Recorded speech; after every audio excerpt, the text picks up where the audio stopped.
नमस्कार, मैं बीना कुमारी। एक बड़ी घटनाक्रम के तहत जेडीयू की आज होने वाली बैठक अब कल होगी। इसका क्या मतलब हो सकता है? अगर भाजपा के साथ डील फाइनल हो गया तो विधायक दल की बैठक की क्यों टाला गया?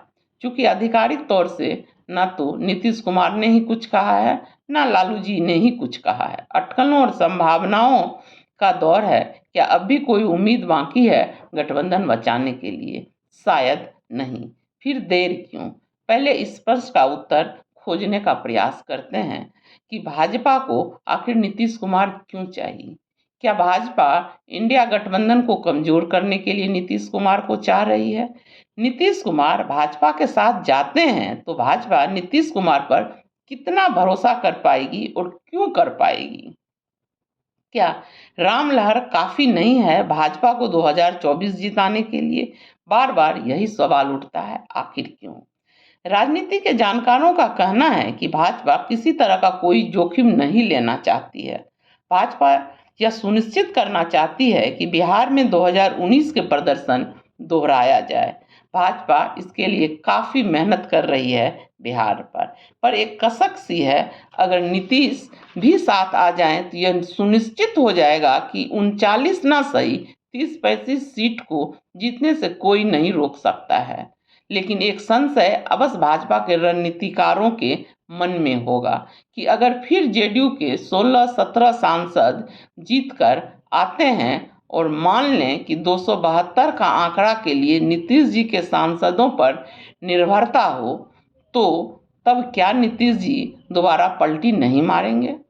क्योंकि भाजपा उनको प्रधानमंत्री नहीं बना सकती, पर विपक्ष उनको प्रधानमंत्री का लालच दे सकता है और खुशी खुशी नीतीश जी समाजवाद और देश के संविधान की रक्षा के नाम पर पुनः पलटी मार सकते हैं।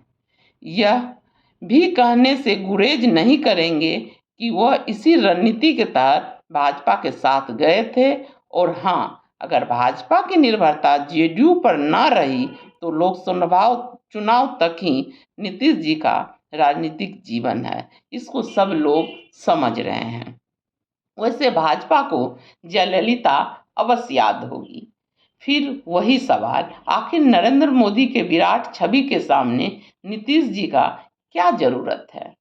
क्या बिहार में भाजपा कमंडल और मंडल दोनों का राजनीति करना चाहती है?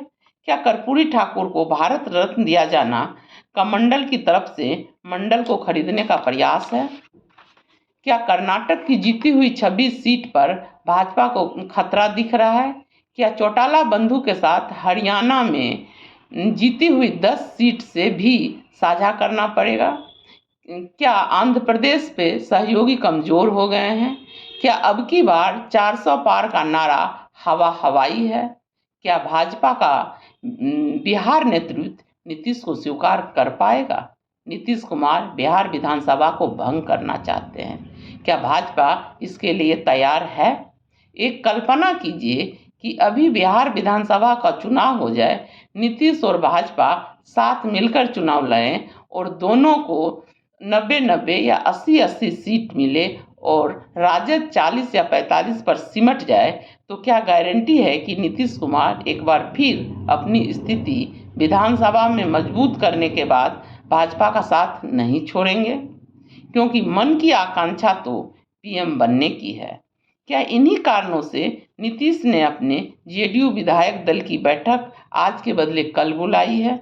क्या नीतीश अभी भी इंडिया गठबंधन से उम्मीद लगा बैठे हैं? सच में नीतीश का इंडिया गठबंधन से जाना ठीक वैसा ही है जैसा कोई सेनापति दुश्मन की सेना को ज्वाइन कर लेता है।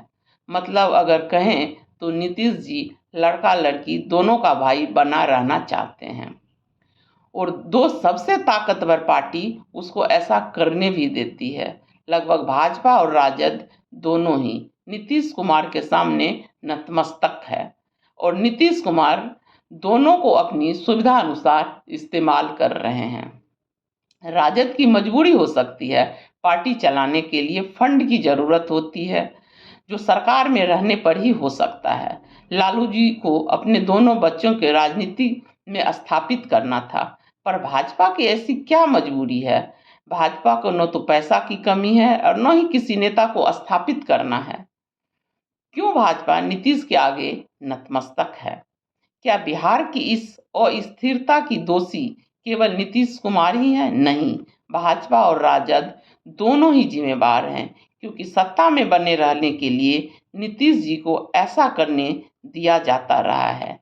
नमस्कार।